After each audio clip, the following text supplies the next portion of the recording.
Well, we discussed you not having the superstition for the Curse of the Manager of the Month award. Job done, another away win.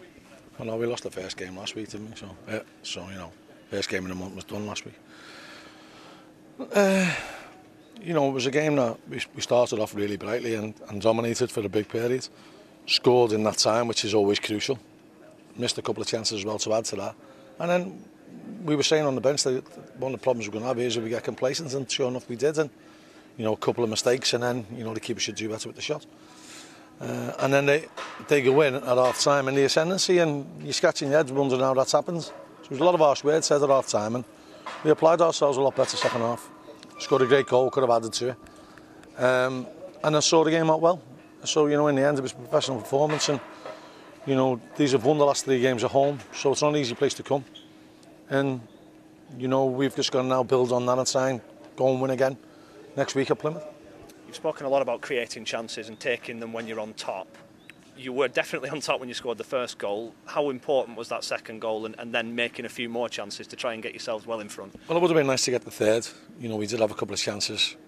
I thought it was a stonewall penalty on Matt Crooks late on. And the game was mirroring last week's.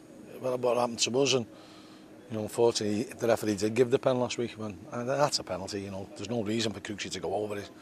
The referee said he played the ball. He's miles away from the ball. So, but thankfully it's another burn on the game. In terms of a winning goal scorer, Sean McConville, you've said that you wanted him to weigh in with a few more. Great finish. It was a great finish. Anthony Barry made a comment on the bench. He had no right to score that, and he didn't. From the angle he was at, it had to be so precise where he hit it, and then the power of the shot was what created the goal.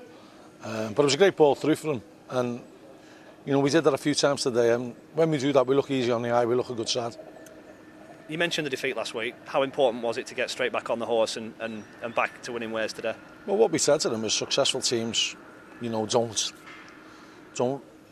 one doesn't become 2, one defeat doesn't become 2, and so it was, for our mental state of mind, it was important that we bounced back with a win. And now we don't want to leave it at that. We want to go to Plymouth and try and win there as well. A run of away wins now, a run of unbeaten games away from home as well. That's not something that's happened a lot for this club. Well, yeah, but wherever we play, we should be confident that we can compete in the game. And then if fortune favours you, you can win games. And then sometimes you've got to try and impose yourself that much on the game that you take fortune off the wins, and you just win on your own quality and your own merit. And there's going to be games that are decided by a toss of a coin, and we just got to hope that some of them come in our favour. Kite Mohammed introduced in that second half, put one on a plate for Matt Crooks with a cross into the area. Does that show the quality of the squad you're building in attacking areas particularly? Well, it is, and we had good options on the bench today. We were out the 2 lads who were on international duty as well. So, we have got a strong squad, and when we get Tom Davis back from injury, we'll be, competitive all over the park. Is there a heart-in-mouth situation when in the first half Matty Pearson gets a whack and then Dean Winnard gets one in the second half with the defensive numbers you've got? Well, yeah, but we've got lads who can slot in there. We can always shuffle the pack, and we'll always be able to assemble a side that'll compete.